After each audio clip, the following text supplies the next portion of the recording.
세상에 부부라고 결혼 생활을 시작할 때 보면 참 의욕적으로 또 감사한 마음으로 또 적극적으로 결혼이라고 하는 그러한 절차를 시작을 합니다. 결혼이라고 하는 절차가 시작되고 난 다음에 이렇게 살펴보면은요, 정말 깨가 쏟아진다라는 이야기처럼 아주 달콤하고 고소하고 서로 사랑하고 용서하고 이해하고 이렇게 해서 평생을 살 것처럼 우리가 살아가는 게 인생입니다. 그런데 세상에 이 부부들이 끝까지 이렇게 잘 살아갈 수 있으면 얼마나 좋겠습니까? 세상에서 이 부부가 끝까지 인생을 육신을 벗는 그날까지 살아갈 수 있다면 얼마나 아름다울까요? 그런데 안타깝게도 한국에서는 이 이혼율이 너무 높다는 거예요. 그렇다면 왜 그런 문제가 생길까 이래 한번 생각해 보면은요, 그렇게 큰 문제가 아니라 지극히 단순하고 지극히 작은 문제들이 원인이 돼서 큰 문제로 넘어가는 걸 볼 수가 있습니다. 왜냐하면 서로가 보호받기를 원합니다. 아내는 남편으로부터 보호받기를 원하고 있고 남편은 아내로부터 위로와 보호를 받기를 원하고 있어요. 서로에게 좋은 말을 해주기를 원하고 있단 말입니다. 요건 다시 이렇게 이야기하면 쉬울 것 같습니다. 서로가 섬겨줬으면 좋겠다. 서로가 섬겨줬으면 좋겠다. 다들 섬김을 받으려고 하는 것입니다. 그런데 알고 보면 정말 남편들은 아내를 잘 섬기고 있어요. 열심히 그 아내가 행복할 수 있는 방법을 찾아가고 있고 노력하고 있거든요.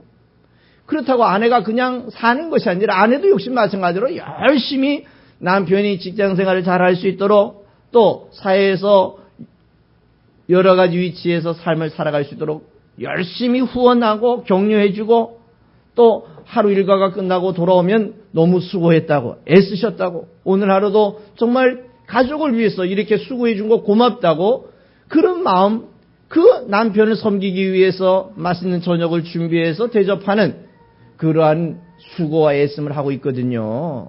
섬김을 하고 있다는 것입니다.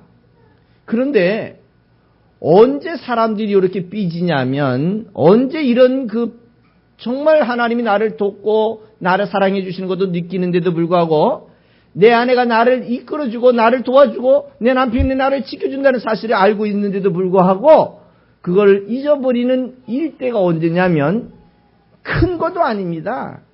말 한마디 또 생각 하나 행동 하나 때문에 결정적으로 중요한 것을 잃어버린다는 거예요.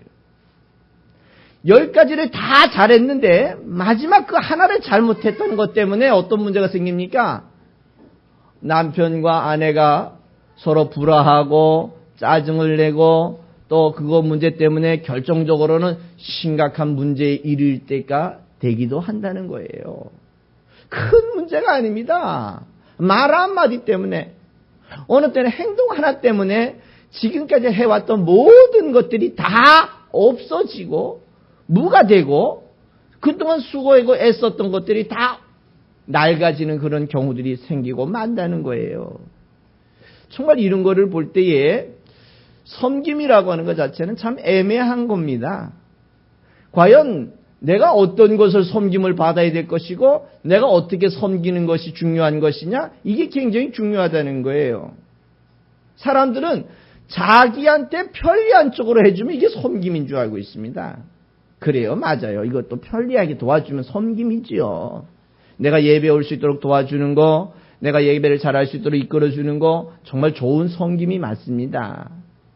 그러나 진짜 좋은 섬김은 그 일도 중요하지만 그 사람에게 예수를 잘 알 수 있도록 가르쳐주고 예수를 잘 믿을 수 있도록 교육해주고 예수를 떠나지 않도록 훈계해주는 이런 시스템이 나를 섬기는 섬김의 가장 좋은 섬김이며 가장 최고의 섬김이며 최선의 섬김이라는 사실을 여러분 기억하시기 바랍니다.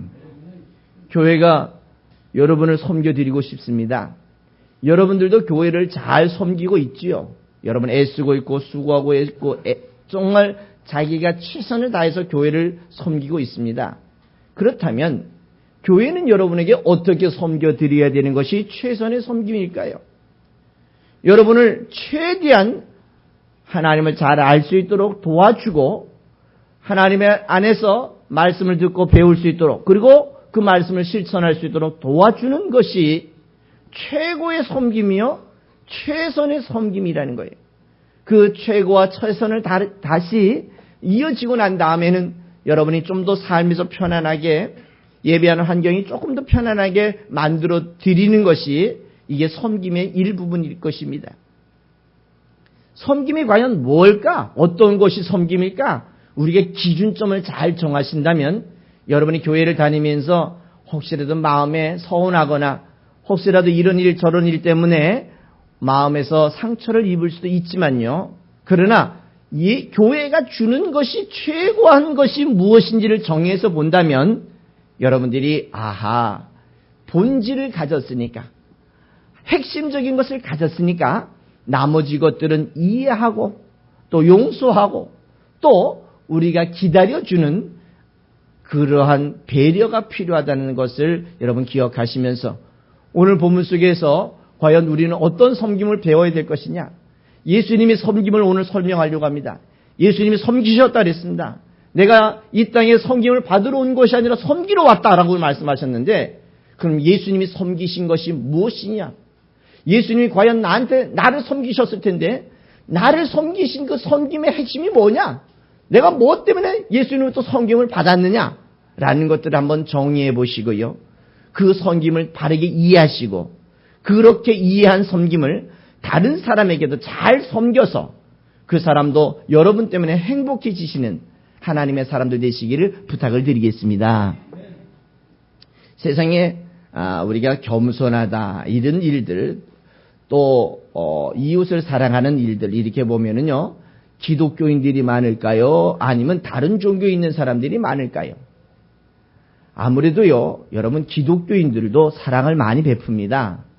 정말 덕도 많이 베풀고요 또 이웃을 보면서 겸손한 모습도 많이 가지고 가고 있습니다. 그런데 여러분과 내가 하는 것보다는 다른 종교에 있는 사람들이 이 도덕적으로나 윤리적으로나 사회적으로나 봉사하는 일들 또 이웃에게 해를 끼치지 않으려고 하는 일들 피해를 주지 않으려고 하는 일들은요 굉장히 노력하고 엄청나게 노력하고 있다는 거 혹시 아십니까?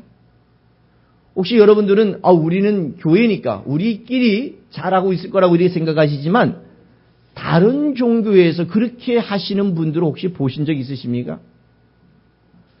저는 대단한 분들도 보았습니다. 자기 인생을 다 포기하고 그 이웃을 봉사하기 위해서 헌신하는 사람들도 보았습니다. 결혼도 안 하고 자기 인생을 다 투자하는 분들도 보았습니다. 그리고 세상에서 혹시라도 내가 다른 사람에게 피해를 줄까봐 이 세상을 떠나서 저 산속에서 스스로 다른 사람에게 피해를 주지 않으려고 애쓰고 노력하는 사람들도 보았습니다. 혹시 여러분들 우리 이누나 훈이나 우리 저기 조그마한 어린아이들한테 혹시 인사하십니까? 애들 오면 인사하면 여러분 인사를 받죠. 안녕하세요. 그래 너 왔니? 이렇게 정도 하죠. 혹시 그 아이들에게 90도 절을 해본 적 있습니까? 너 왔니? 와줘서 고맙다. 사람들은 그렇게 하는 것이 겸손이라고 알고 있고 그렇게 하는 것이 섬김이라고 알고 있습니다. 맞아요. 당연히 그런 일들도 해야죠. 우리가 어려운 사람들, 어르신들 또 아니면 젊은 우리 청년들이나 또 어린아이들이나 누구든지 예수를 믿기를 원하는 사람들을 보면 우리는 잘 섬겨주고 인정해주고 격려해주는 게 중요합니다.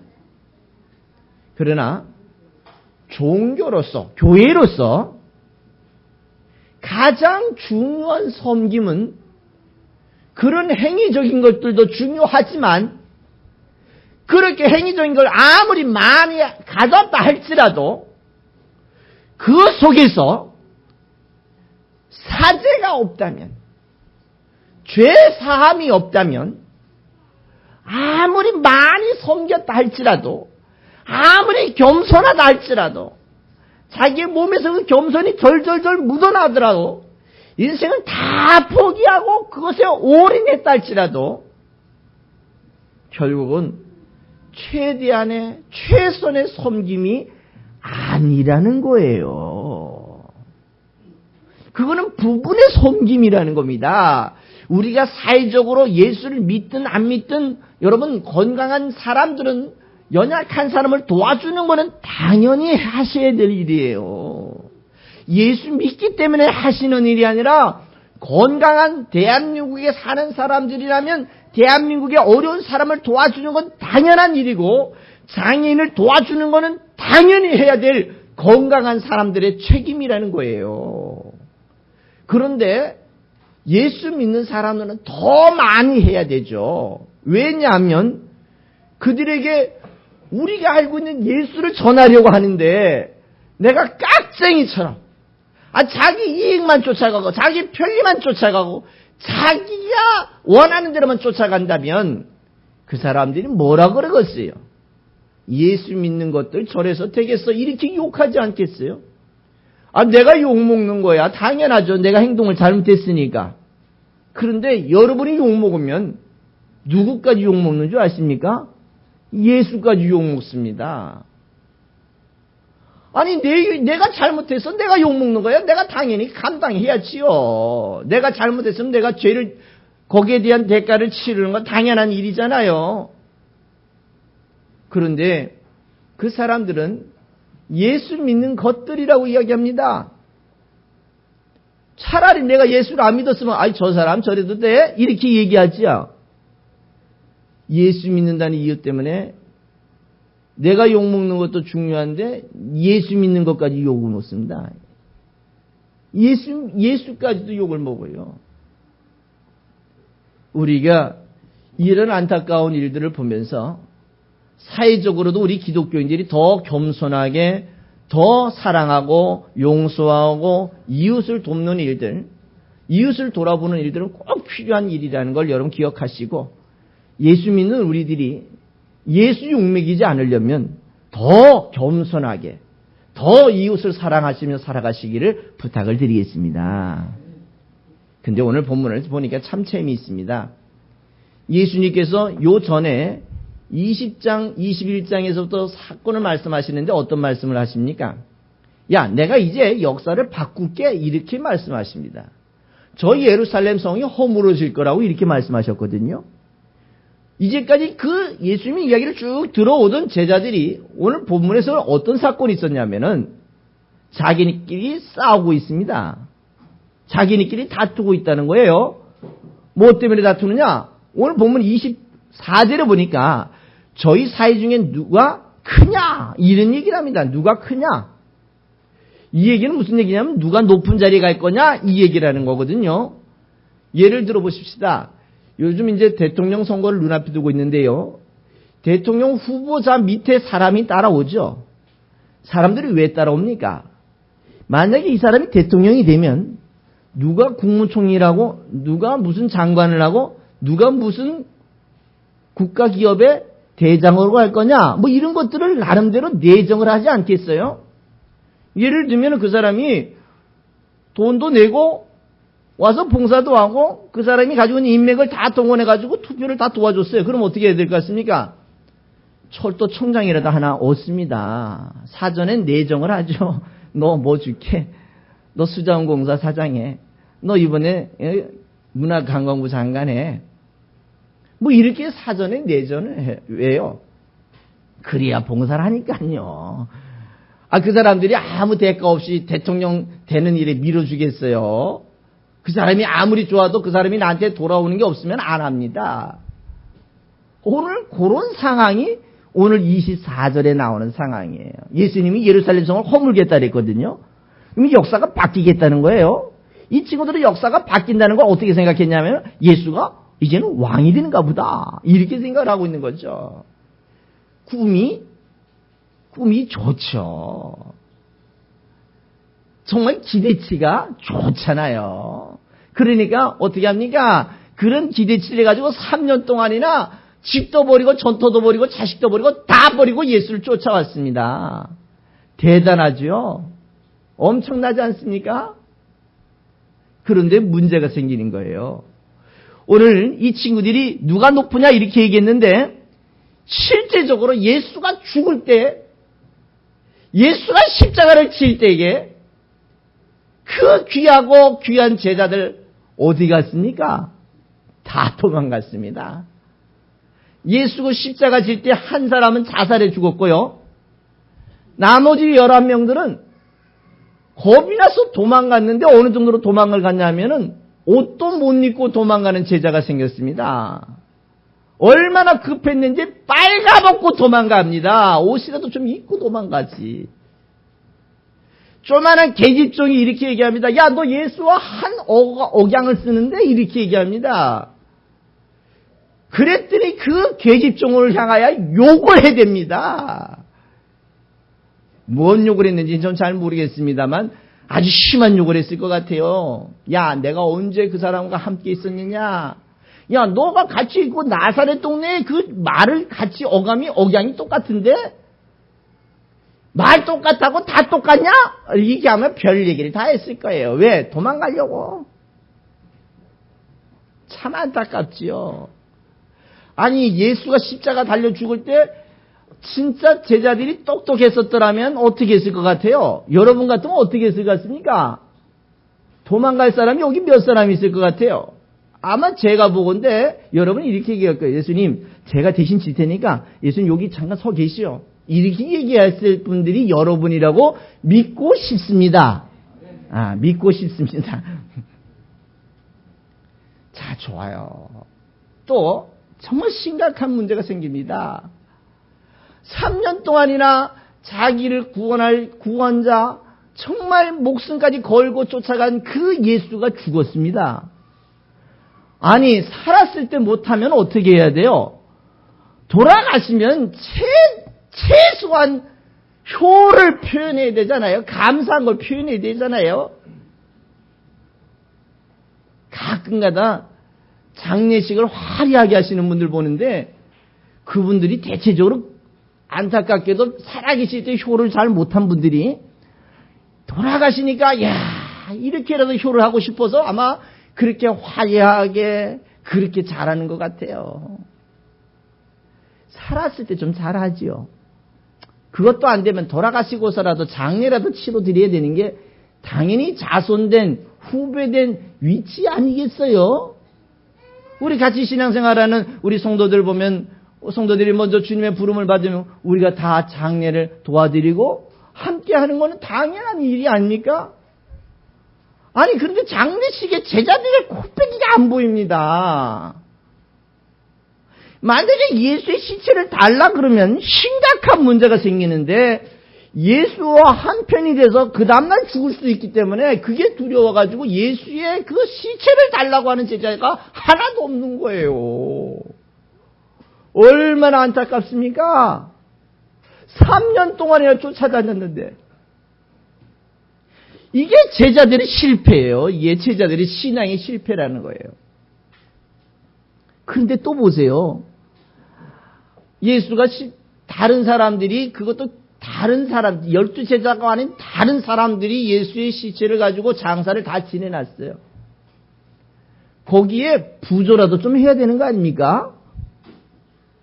그 당시에 부조는 뭐가 부조냐면 죽은 사람의 시체에다가 향유와 향품을 넣어주는 게 이게 부조예요.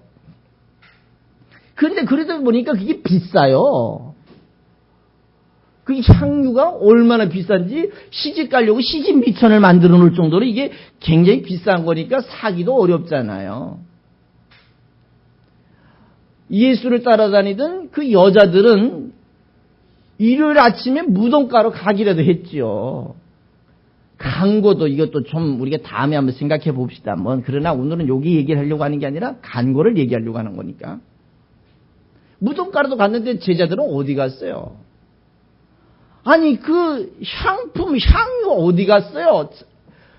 이것을 팔아서 가난한 자들에게 주면 얼마나 많을까요? 이렇게 얘기는 하지만 실제적으로 자기를 좋은 가르침을 베풀었던 그 선생이 죽었는데 아니 부조도 안 합니다. 부조할 생각도 못하고요. 감히 거기 가볼 생각도 못하고요. 여자들이 갔다 와가지고 뭐라합니까? 야, 예수 시체 없어졌어. 그러니까 줄로 뛰어갑니다. 뛰어가긴 아마 최고 먼저 뛰어간 친구가 베드로였는데 겁이 나서 못 들어가고 나중에 뛰어온 요한이 쫓아가가지고 들어가 봅니다. 그게 제자들이에요. 그게 제자들. 이제 좋아요. 거기까지 갑시다. 하나만 더 가봅시다. 예수가 부활해가지고 어떻게 하셨어요? 찾아갔죠. 몇 번씩이나 찾아갔잖아. 엠마오로 내려가는 제자도 찾아갔고 겁이 나서 문을 꼭꼭 잠그고 있는데 거기도 찾아가고 몇 번씩이나 찾아갑니다. 야, 인생이 이 몸뚱아리가 전부가 아니라 이 몸이 죽고 나면 내가 이런 게 있어. 내가 실체를 보여줄게 라고 보여줬는데도 불구하고 제자들은 어떻게 합니까? 겁나하고 있어요. 그러고 난 다음에 주동자가 항상 한 사람 생기죠. 뭐 잘못된 길로 갈 때는 어떻게 합니까? 지 혼자 가면 얼마나 좋겠어요. 그렇죠? 야 교회 나가지 말자.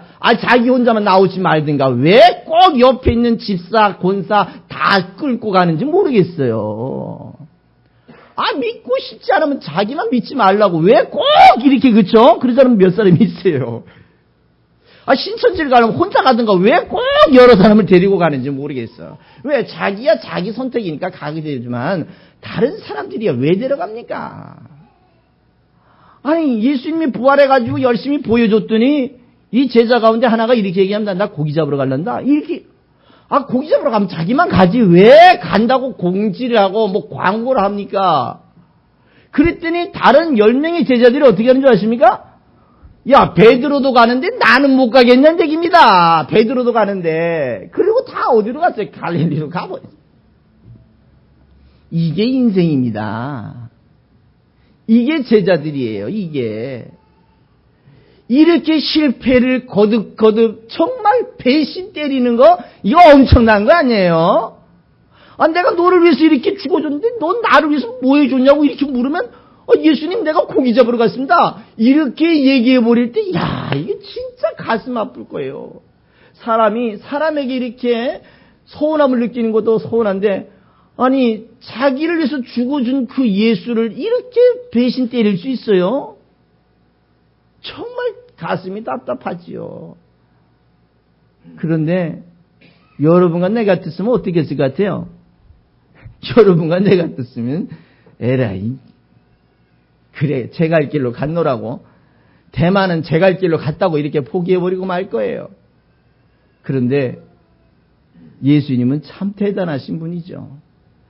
그렇게 뺀질뺀질하는 제자들을 또 찾아갑니다.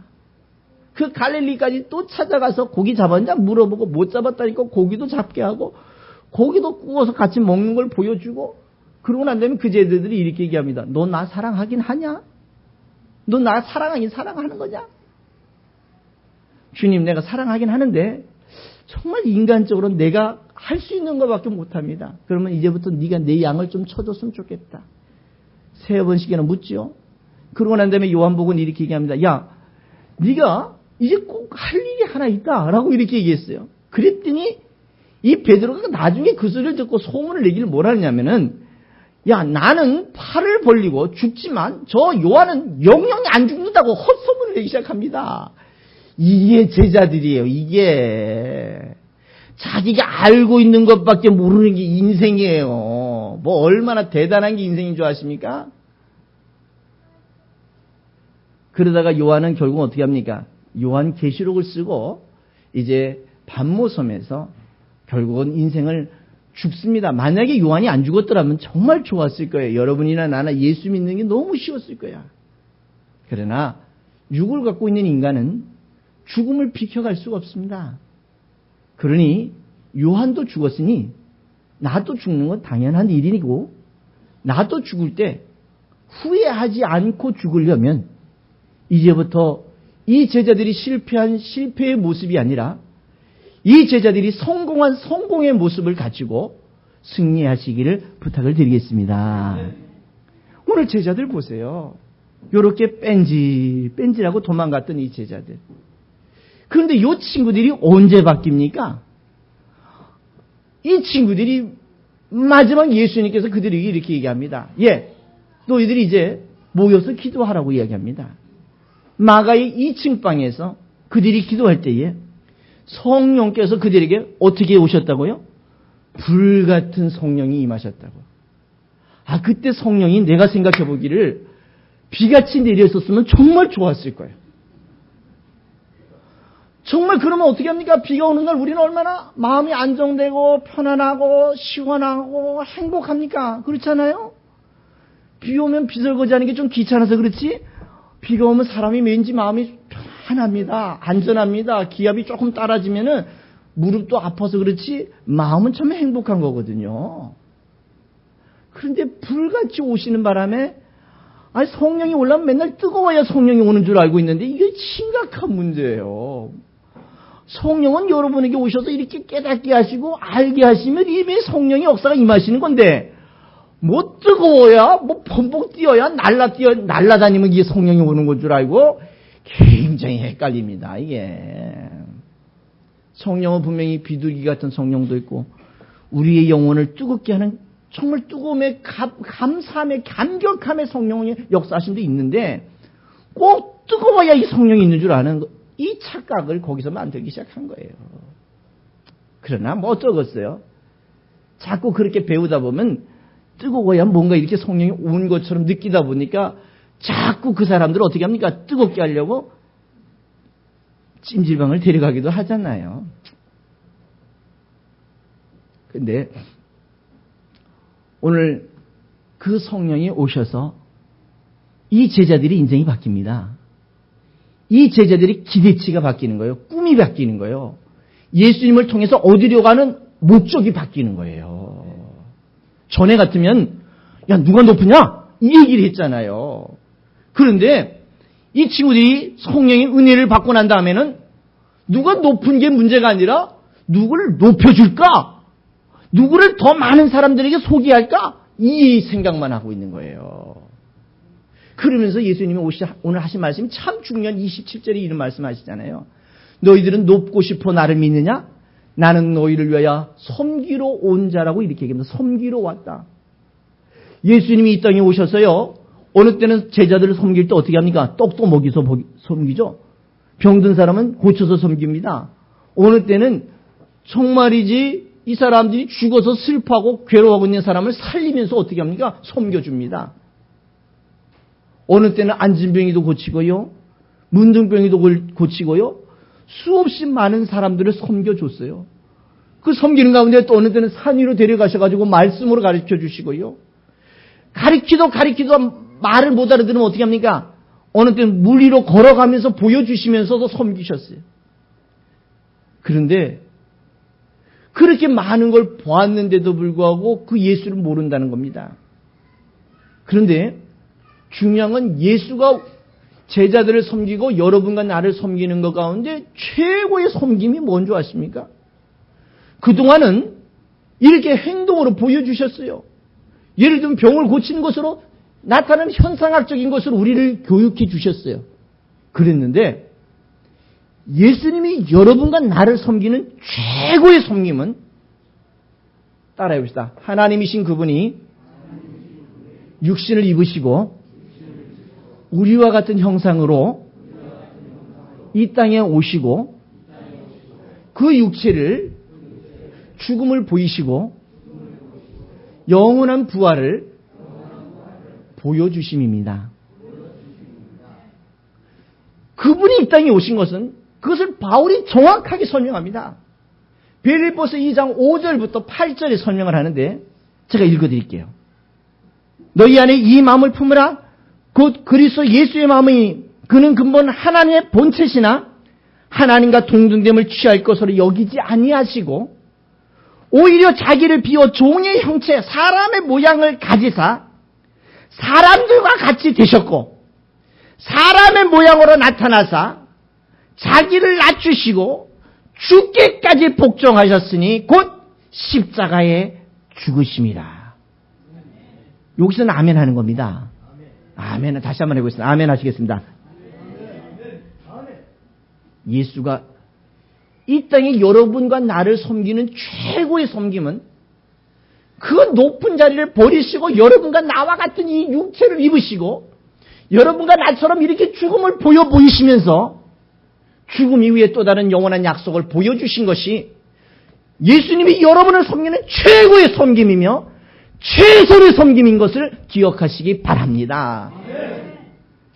엉뚱한 것 기다리다가 제자들처럼 싸우고 결국은 예수가 돌아가실 때 실패한 신앙인이 되지 않으려면 예수가 주실 수 있는 최고의 선물, 최대의 선물, 어디서도 얻을 수 없는 유일한 선물, 그 선물을 여러분과 내가 다 받아가시기를 부탁드리겠습니다. 받았으면 다른 거 좀 덜 챙기세요.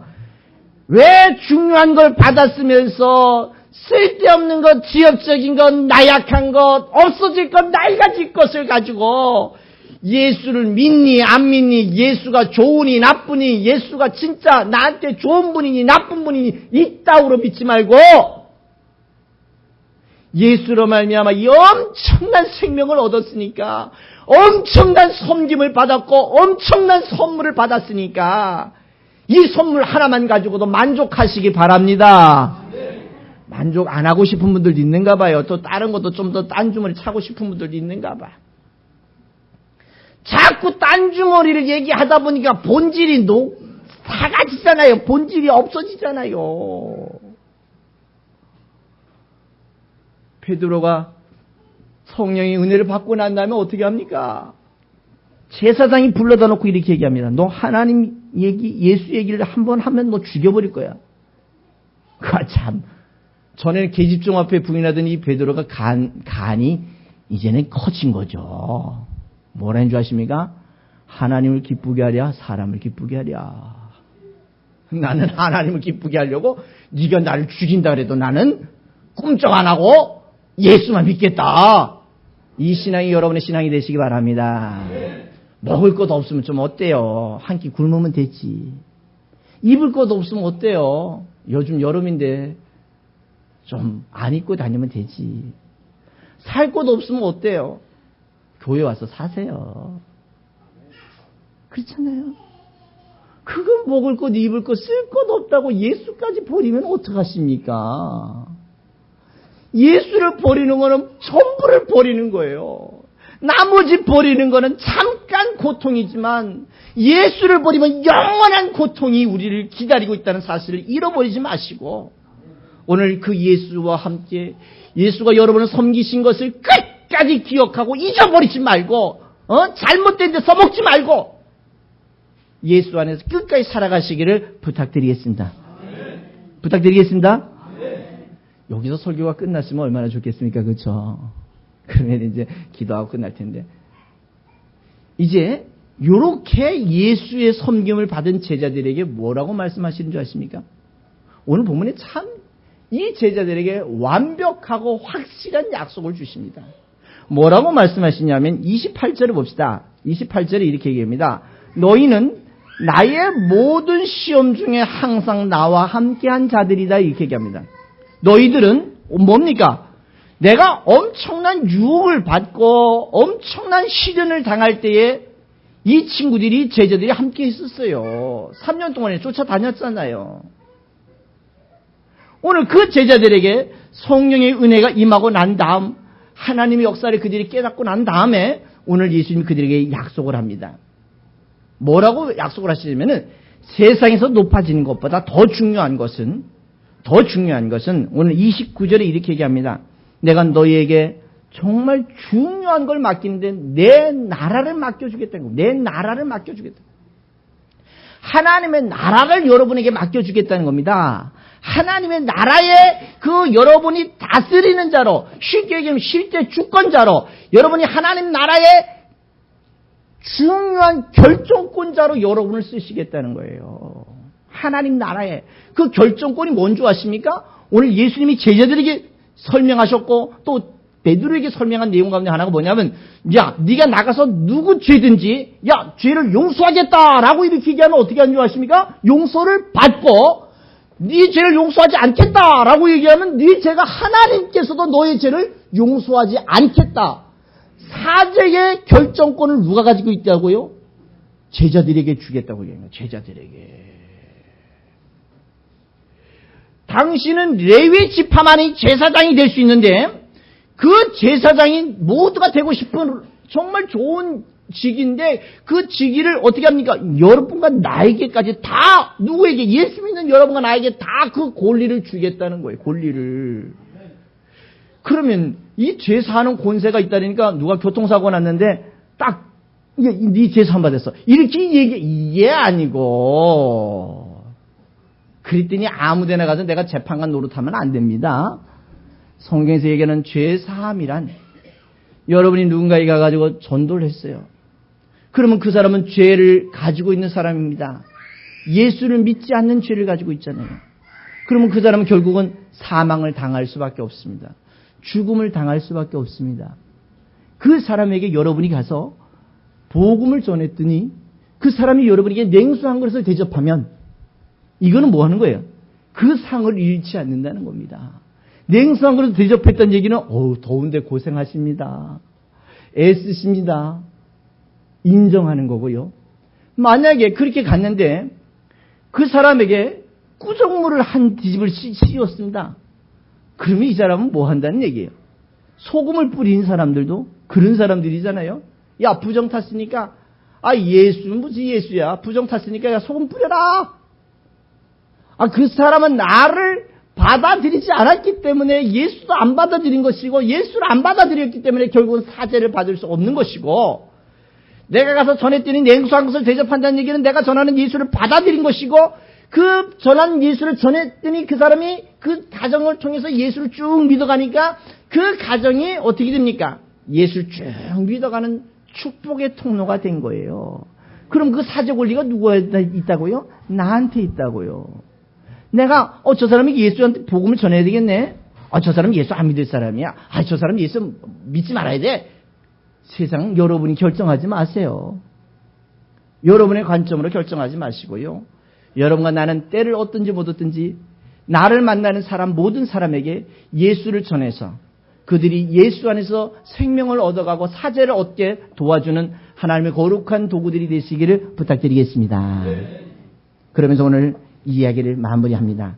예수님께서 오늘 30절에 너희로 내 나라에 있게 할 것이고 내 상에 너희들이 같이 먹게 할 것이고, 또 이렇게 얘기합니다. 보호자에 앉아서, 하나님 우편에 앉아서 내가 12지파를 다스리는 권세를 너에게 줄 테니까 얘들아, 땅에 있는 거 그거 욕심내지 말고, 그거에 목숨 걸지 말고, 오직 내가 너희를 얻기 위하여 십자가에 죽으면서까지 너희를 살렸으니까 너희도 너희 이웃들에게 이렇게 예수를 전해서 그들도 생명을 얻게 도와주는 이 시대의 거룩한 하나님의 사람들 되시기를 부탁을 드리겠습니다.